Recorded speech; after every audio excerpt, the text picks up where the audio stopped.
Exclamation, everybody, and welcome to Forge Quest, brand new series I'm starting up. Yes, yet another new series. Because I started to play this game on a live stream. I played for about 2 hours, and I just absolutely fell in love with it. So I said I got to stop right here, and I'm going to start over and just do this properly, do it on YouTube, make it a series. It's a game by Open Realms. I don't know if it's a company or not. It's you're hard pressed to find anything on the website. It's just other than its sponsors, which is like Bleeping Computer and a few others, Dracogen and something else, some other company. And it's a well, let's dig into it while I'm talking here, so you don't have to watch look at a opening screen here. This is an early access game on Steam. You can see I already started a character, but I'm going to create a new one. I'm going to delete that guy. We're going to start over from the scratch here. And it is a co-op available thing, so I could, I'm going to do it as a private here. Oh, no one can join a private one? Okay, let's do an unlisted one. Just in case some of my peeps from the Livecraft Mine server would like to join me at some point in time. It is drop in, drop out, so it's not they don't have to be around all the time. And what is that? Okay, select. And I want to create a new character here, and we'll give them the usual name. So the game itself, I literally stumbled onto this. It's already been greenlit by the community. It's out on Steam. Early access. I believe this is a beta. This is 1.44b, or even an alpha for that matter. The version I'm using. And I'm not going to do hardcore. I'm not that good of a gamer to do that. It is 2D, sort of. It's 2.5D voxel based, and we'll get into this story here, and then I'll talk a little bit more about it. The land of Shmoop has endured for thousands of years through the ebb and flow of life. Villains enslaved whole kingdoms and razed towns to the ground. Heroes brave and valiant defeated those evil, or just misunderstood villains, freeing the citizens from their tyrannical clutches. Kingdoms were reforged, towns rebuilt, and a new villain began to dream of conquest. After centuries of this constant cycle of destruction and rebuilding, the economy of the entire continent began to depend on this pattern to provide jobs for its many inhabitants. Blacksmiths were needed to create weapons and armor, masons needed to rebuild castles from their rubble, carpenters to rebuild towns, wise sages could pass on advice to young adventurers, even henchmen were always in need. However, nearly 2,000 ago, I think that's 2,000 years ago, the heroes began to gain the upper hand. Villains were defeated by the dozens, evil empires were toppled, and peace was brought to all the kingdoms of the land. This ruined the economy. Poison makers were practically out of business. Torturers had no one to torture. Seers had nothing to see, and chroniclers had nothing to chronicle. The entire funeral industry was suffering from a tragic slump of long life expectancy. Wizards, always eager to use a good fire burst spell, ended up torching villagers after getting too bored of the damn blissful peace that engulfed the land like a plague, and were shortly dealt with by heroes eager for the work afterwards. That's a bit of a run-on sentence, but okay. And on top of everything else, the invasive pest known as the chicken began to infest the land. It didn't take long for the feathery creatures to spread far and wide, and after a century, most peasants couldn't throw a brick without hitting one of the little blighters. So for the sake of the livelihood of the entire world, which is really just the one continent and one small island chain off to the west that served drinks in coconut shells with tiny paper umbrellas, the leaders of the world, including all the kings, emperors, presidents, and despots, agreed to regulate adventurers. Both heroes and villains would have to adhere to strict codes and regulations to keep one from completely destroying the other. 1,000 years ago, 1,037 and a half years ago if you want to get technical, The Heroes Education and Regulation Ordinance, HERO, was signed into effect. Thanks to this, the balance of power between heroes and villains was kept in check and jobs flourished.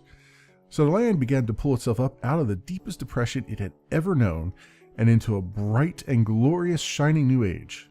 The age of bureaucracy, also known as the age of the stapler. No one has figured out what to do about all the chickens, though. You close your history book having spent the entire trip here daydreaming again. It was a good thing your parents were dropping you off and you didn't have to make it here on your own. You most likely would have walked into every tree along the way.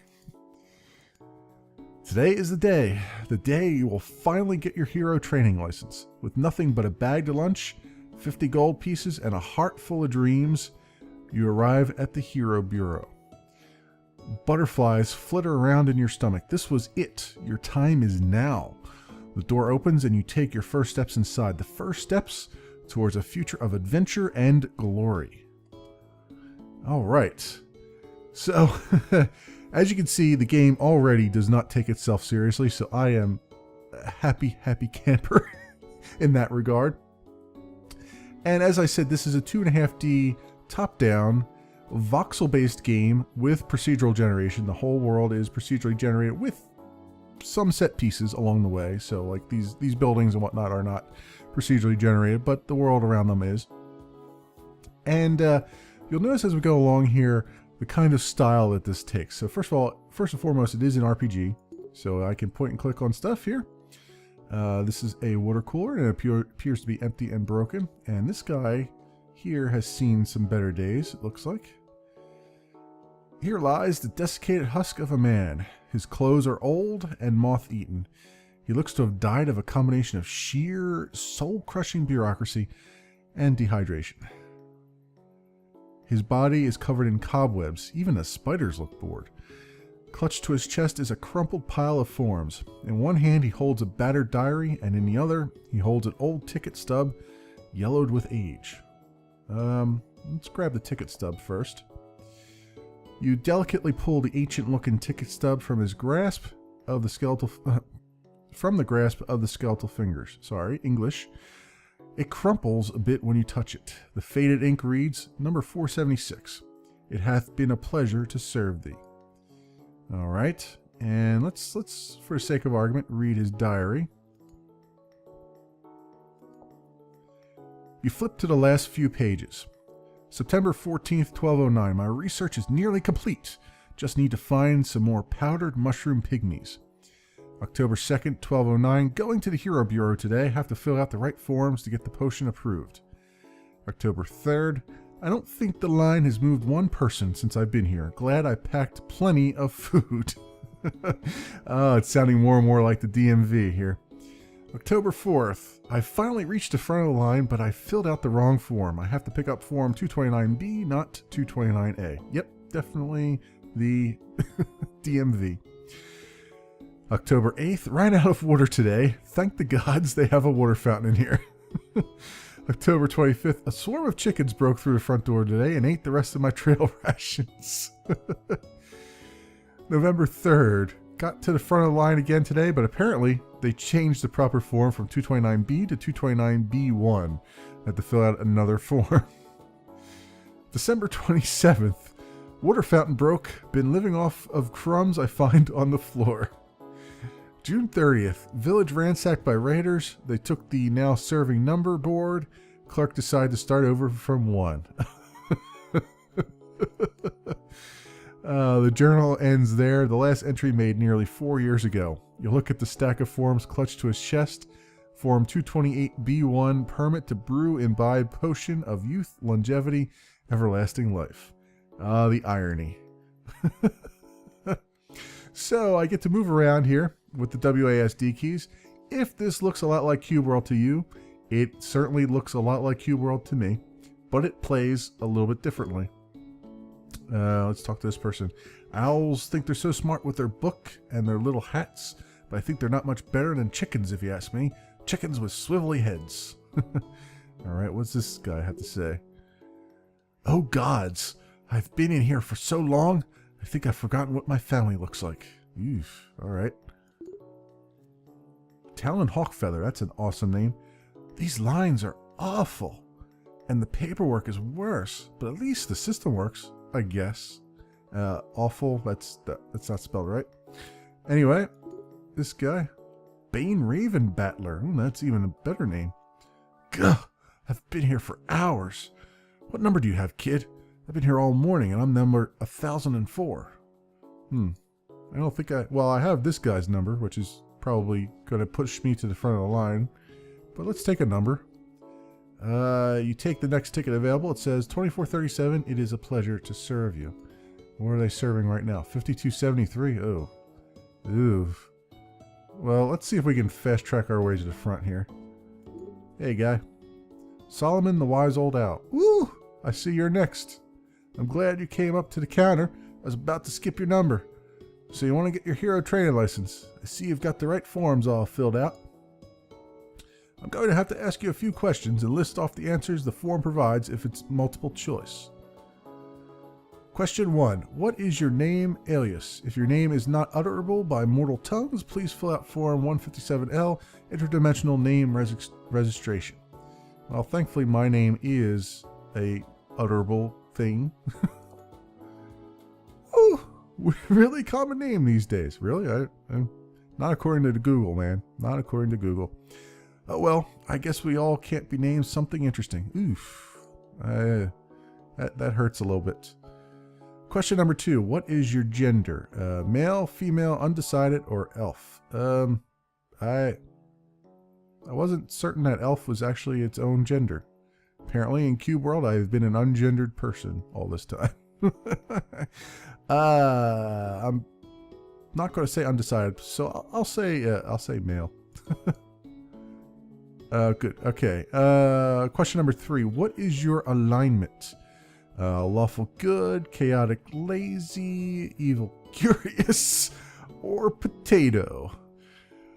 Well, I'm no potato. I'm no Idaho. Evil curious sounds interesting, but only if I were female, and I'm pretty sure I'm not female. If I am, I have a very, very low voice for that. I'm going to say chaotic lazy, because that seems to fit me a little bit better. Woo! Of course! That's what everyone chooses. Question number 4. Woo! Now on to the final question. Do you have an arch nemesis or rival? No. Woo! That's fine. Not all heroes in training start out with a rival, so we provide one for you. You will find your arch nemesis around town. Rivals are, of course, encouraged to meet up before they begin their training and try to cement their hatred for each other, as well as talk smack about each other. Oh, certainly, certainly. Solomon shuffles around forms with his wings for a moment, then picks up a large stamp with his beak. In a flurry of blows, you see each form soon covered in a barrage of red ink. Ah, yes, excellent. It looks like your paperwork is all in order. Here is your hero training license. Go talk with Captain Pepper in the town square just outside. Woo! Next, servant number 477. Who has 477? All right. So Captain Pepper, not to be confused with Dr. Pepper, or even, for that matter, General Pepper from the Star Fox series. Let us go out here onto the town. Excellent. And I believe this is Dr. Pepper. Captain Pepper, that is. You must have gotten your hero training license. Well, good luck to you, son. There are some things you ought to know before you get started on your adventure. You should check out the shops around town. Blacksmith makes the best weapons and armor this side of the Forest of Unpleasant Smells. Oh, I hope I don't have to go through the Forest of Unpleasant Smells.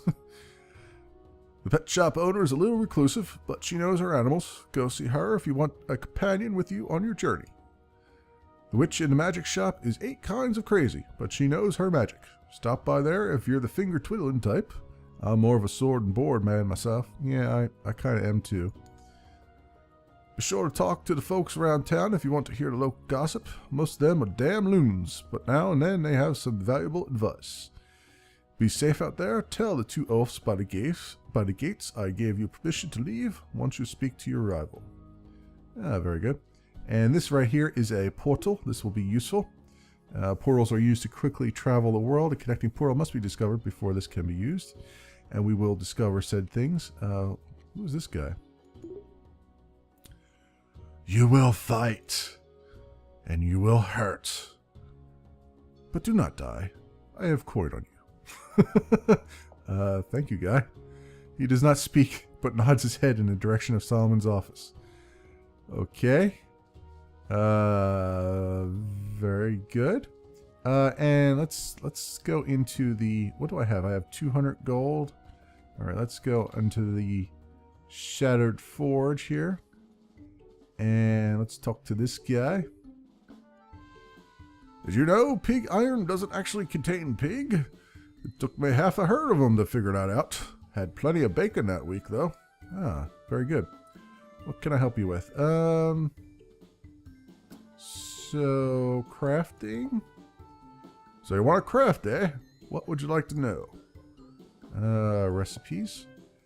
Before you can craft an item, you need to know how to build it. You can learn the recipe for an item by disassembling it at the forge.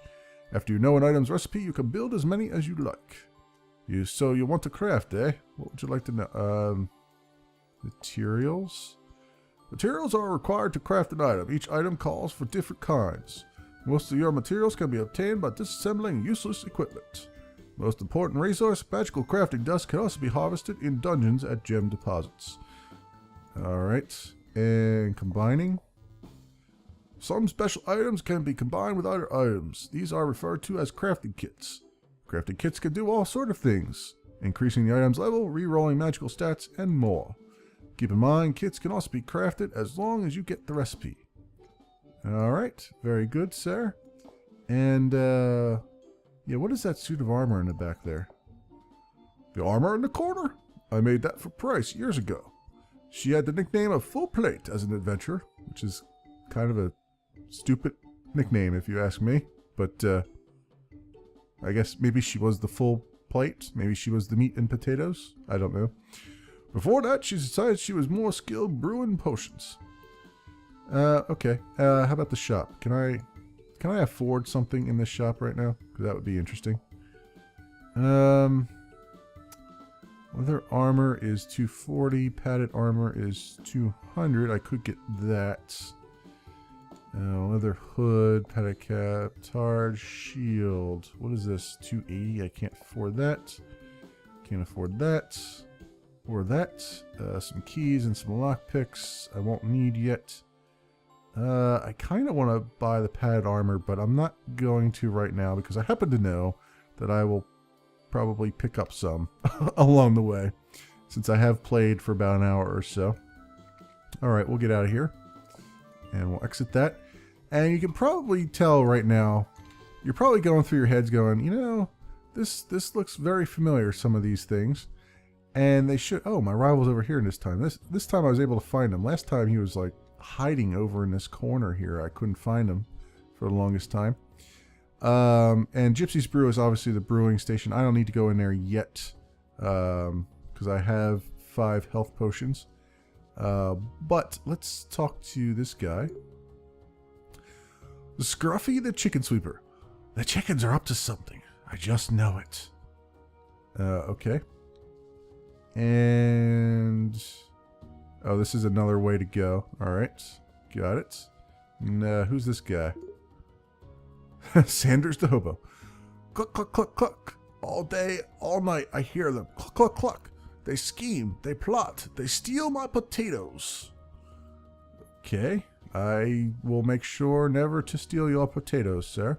Since it gets you up into a tizzy. Now, I know that this guy's my rival. I couldn't find him for the longest time the last time I played, so... it's good to see that he's around here and just kind of hanging out waiting for me. So let's talk to him. Come here, guy. Terry, huh? Look who finally decided to show up. Let's get this started, shall we? Let me introduce myself. Terry. Terry Cloak. Remember that name? Because I'm always going to be the one step ahead of you.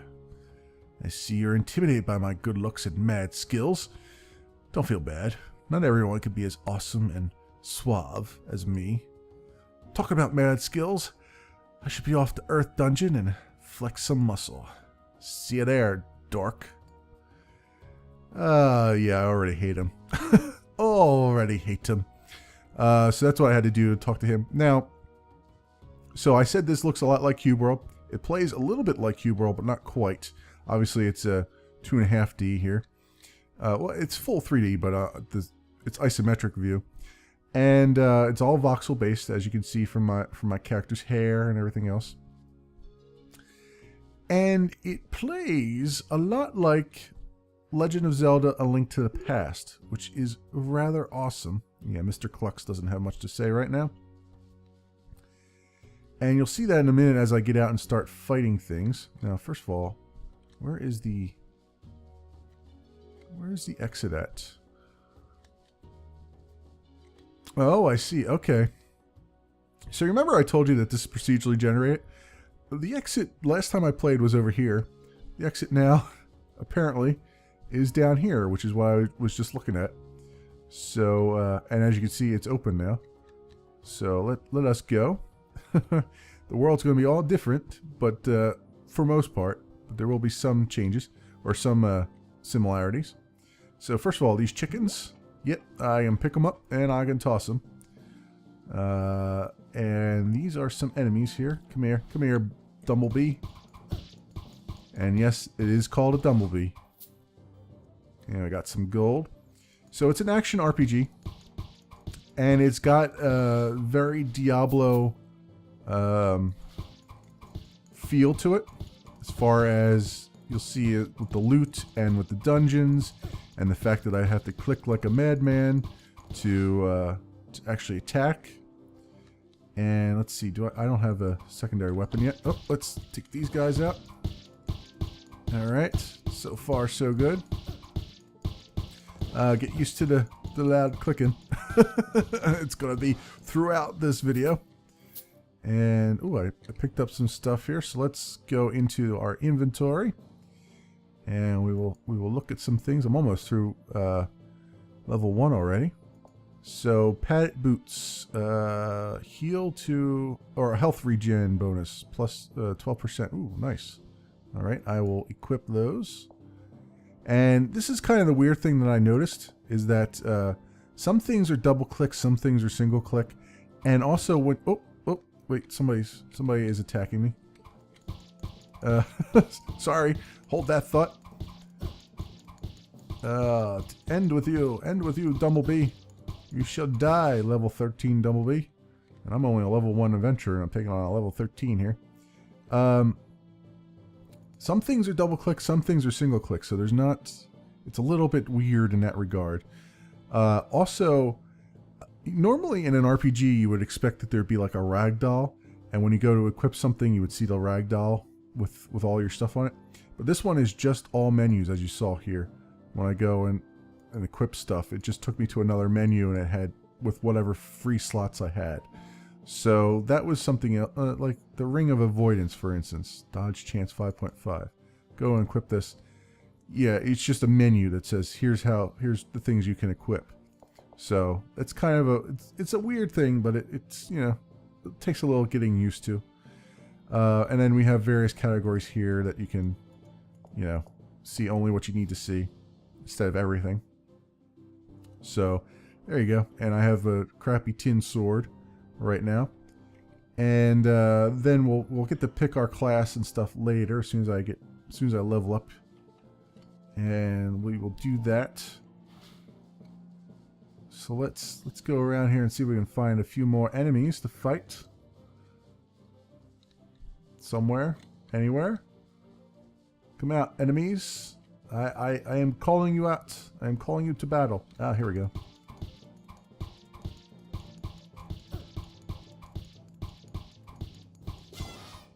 And we level up. Very good. Click on that.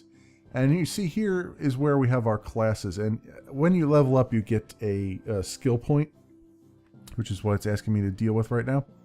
Now you see all these classes. These aren't all actual, what's the word I want to use? Starting classes. Warrior is a starting class. Mage is a starting class, and Rogue is a starting class. These are sort of the archetypes: Mage, Rogue, and Warrior. That's the word I was looking for. The Knight and Barbarian are specializations of Warrior, which is why that they're locked right now. You can see if I click on it, it says require 7 points in Warrior in order to get to this point, right? Barbarian, same thing. So these are specializations under Warrior. Mage is the archetype, right? This is where you start out in. Then Wizard is a specialization, so it requires 7 points in. I think it's supposed to say requires 7 points in Mage, I would think, not in Warrior. So I don't know if that's a. I don't know if it's 7 points in Warrior or not, but that I would think that would be Mage actually. What does it say for Mystic? And it says the same thing. Yeah, I don't know if that's just a typo or what. But anyway, Rogue, same thing. Thief and Gadgeteer, I believe, come off of Rogue, or at least they seem like they should. So I don't know, or maybe it's just they're all coming off of Warrior. I can't tell. I really don't know. I thought I knew what this does, but apparently I don't. So let's take our first ability here. Take Armor Break. Thank you. And then you see we can branch off in various other places here. Stalwart Shield is increasing my shield effectiveness.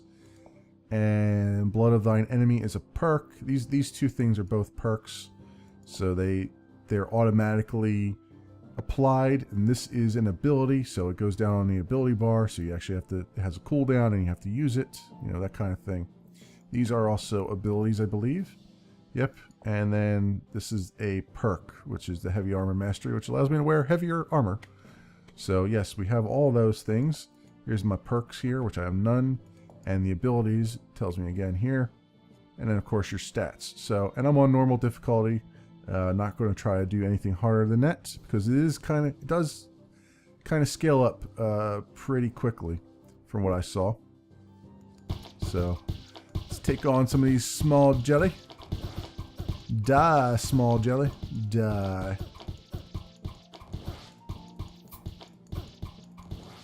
Good. And we got some padded armor, so we're already getting some good stuff here. Let's... wait, where is it at? Padded armor. Here we go. And... ooh, it increases my mana, and it's got 2 sockets. Now, I haven't figured out how to do the sockets yet. I thought I had it figured out, and I really didn't. Was this 6 armor, and this is... that's 15 armor, and this is 6. But it's got sockets, so let's equip it. Why not? Equip. There. Since it has a little bit of a perk on it. As you can see, this is where we get into the Diablo-esque levels of random loot and trying to pick which one is better than the other one.